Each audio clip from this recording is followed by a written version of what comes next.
dele. A jovem está entre os mais de 24 milhões de brasileiros de 15 a 29 anos que estão fora da escola, mesmo sem ter concluído a faculdade. Mais da metade dos brasileiros acima dos 25 anos não terminou a educação básica, que vai do ensino infantil ao médio. Mas, apesar disso, o nível de escolarização avançou em todas as faixas etárias. O analfabetismo atingiu 6,8% da população, uma pequena queda em relação a 2017. O índice é maior entre as pessoas negras, homens e idosos, e se mostrou mais intenso nas regiões Norte e Nordeste. De acordo com a pesquisa, são mais de 11 milhões de pessoas que ainda não sabem ler e escrever no país. O resultado não atingiu a meta estipulada para o ano de 2015 pelo Plano Nacional de Educação. Apesar disso, a expectativa do governo é erradicar o analfabetismo até 2024. Mas aí os desafios são grandes, tão grandes em termos regionais, que as políticas públicas podem ser diferentes, né? Quanto também tem que pegar o pessoal mais velho, ver se é questão do analfabetismo, tentar fazer com que essas pessoas retornem para a escola. O maior julgamento da história da Justiça Militar no Brasil, que analisa a ligação de policiais com uma facção criminosa, teve início essa semana em São Paulo. 53 PMs do 22º Batalhão estarão no banco dos réus. O primeiro deles foi absolvido. Foram pouco mais de 3 horas de julgamento. O soldado Felipe Risse era acusado de concussão, a extorsão praticada por funcionário público e falsidade ideológica. Segundo o Ministério Público, o PM teria exigido dinheiro para não prender um suposto traficante. O Felipe foi colocado nessa acusação por conta de uma interceptação telefônica que nada diz, nada cita, nada comenta acerca do nome dele, acerca das operações que ele participava. Então o Felipe é inocente. E as provas contra o soldado foram consideradas frágeis por todos os juízes da Auditoria Militar. Reconhecer aqui a falta de provas e, por isso, então, absolver o acusado nos 2 delitos. Esse foi o primeiro julgamento do caso que é apontado como o maior processo da história da Justiça Militar no Brasil. São 53 policiais acusados. Eles serão julgados individualmente. Todos foram presos em uma operação feita pela Corregedoria da PM e o Ministério Público. A investigação apontou a ligação de policiais militares com a facção Primeiro Comando da Capital, o PCC. Traficantes teriam sido soltos mediante pagamento de propina. O juiz Ronaldo João Roth pretende julgar mais 7 acusados ainda este mês. A Justiça do Rio de Janeiro decretou a prisão temporária de 2 filhos da deputada federal Flor de Lis. Eles são acusados de matar o pai, o pastor Anderson Carmo. Um deles confessou o crime. A confissão veio quando os 2 filhos de Flor de Lis, que estão presos desde o início da semana por outros crimes, prestaram novo depoimento e passaram por uma acareação.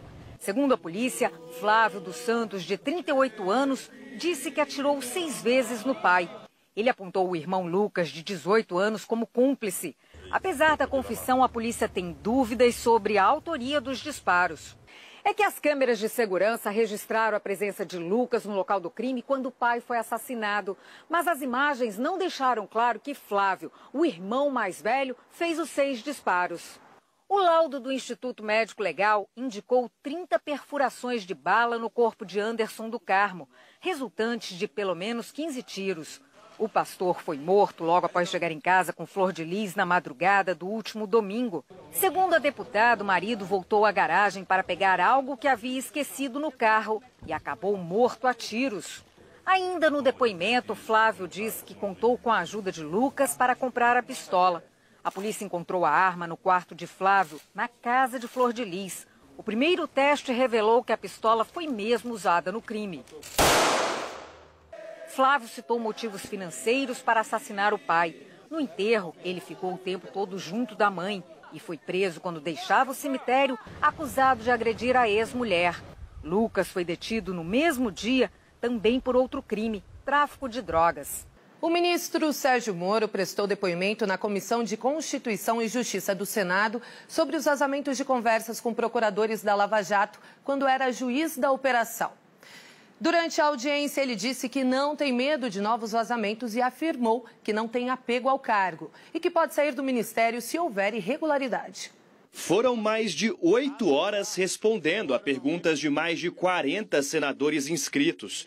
O ministro da Justiça chamou de sensacionalista a divulgação das supostas conversas entre ele, enquanto juiz da Lava Jato, e o procurador Deltan Dallagnol. Sérgio Moro voltou a questionar a autenticidade das conversas. Ainda assim, negou que tenha havido conluio, uma combinação com o Ministério Público para prejudicar investigados. Mais ou menos 90 denúncias apresentadas pelo Ministério Público. Dessas 90 denúncias, 45 ações foram sentenciadas. O Ministério Público recorreu de 44 dessas 45 sentenças. Se falou muito em conluio. Aqui é um indicativo claro de que não existe conluio nenhum. Senadores do PT cobraram diversas vezes que Sérgio Moro se afaste do cargo de ministro para garantir a independência das investigações da Polícia Federal sobre os ataques digitais. Moro disse que só pede demissão se for comprovado que houve irregularidade. Eu não tenho nenhum apego pelo cargo em si. E se houver ali irregularidade da minha parte, eu saio. Mas não houve. Por isso eu não estou com medo, não. Dizem, tem muito mais coisa.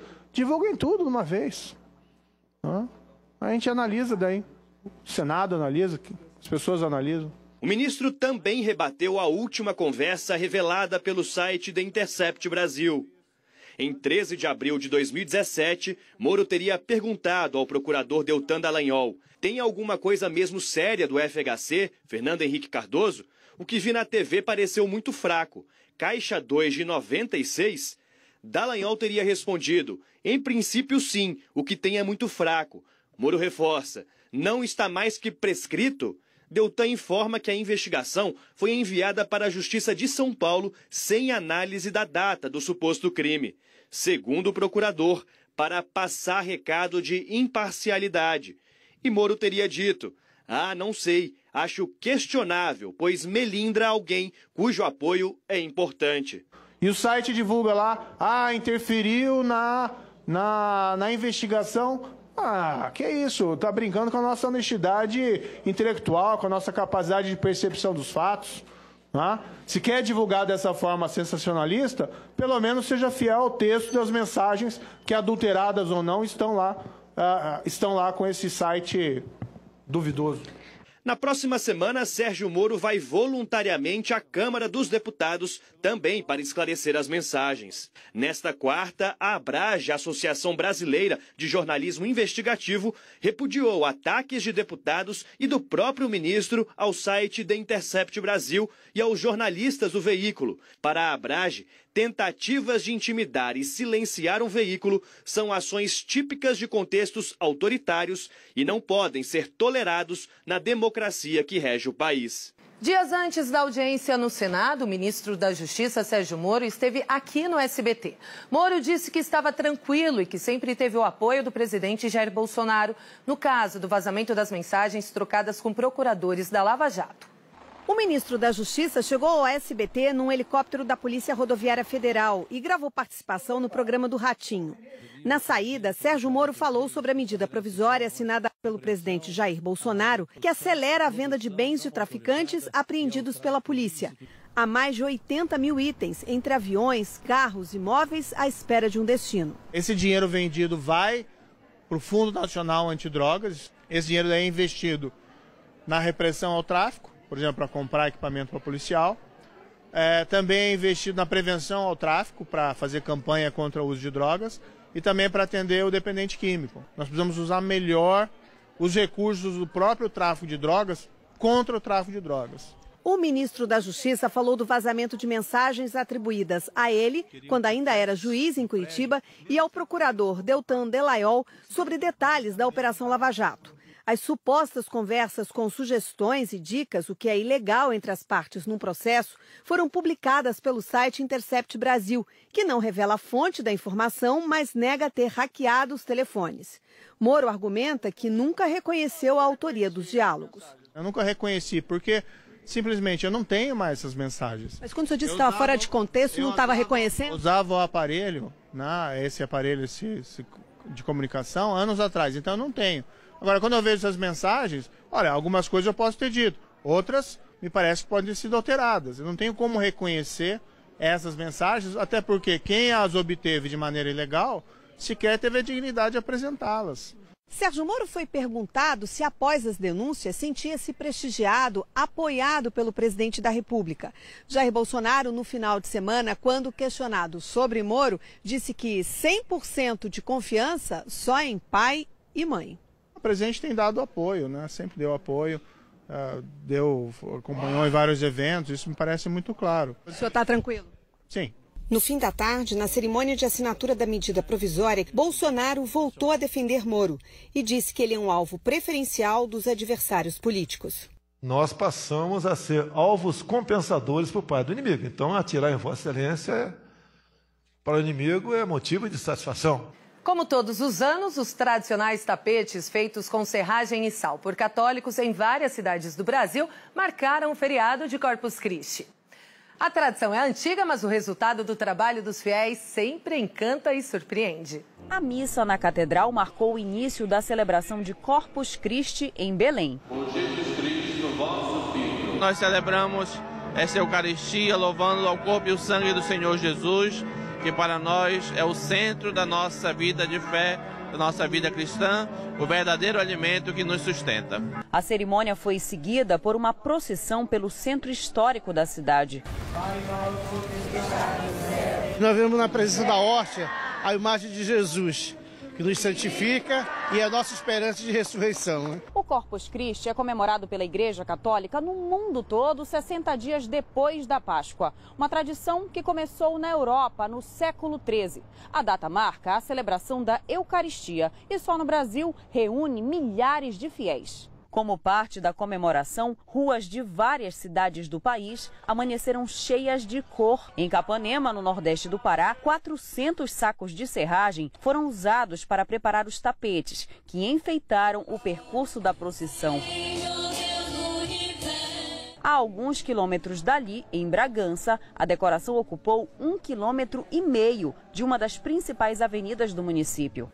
Em São Gonçalo, na região metropolitana do Rio, o trabalho dos fiéis começou ainda de madrugada. A cidade é conhecida por apresentar todos os anos um dos maiores tapetes de sal da América Latina. Uma obra de arte. Em Santana de Parnaíba, na região metropolitana de São Paulo, 50 toneladas de serragem foram usadas na montagem dos tapetes, divididos em mais de 60 quadros temáticos. Já em São José do Rio Preto, no interior paulista, a tradição deu lugar à solidariedade. Os tapetes de grãos e serragem foram substituídos por fraldas e rolos de papel higiênico. Buscamos fazer um ato concreto através da doação de itens de higiene pessoal, que após a procissão, após a cerimônia, vão ser doados para as instituições de caridade.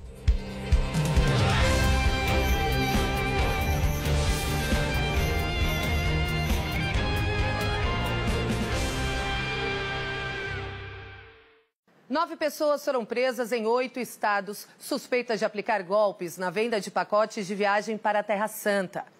Os chefes da quadrilha se apresentavam às vítimas como pastores evangélicos. 4 suspeitos tiveram prisão preventiva decretada para evitar fuga. Outros 5 ficarão em prisão temporária por pelo menos uma semana.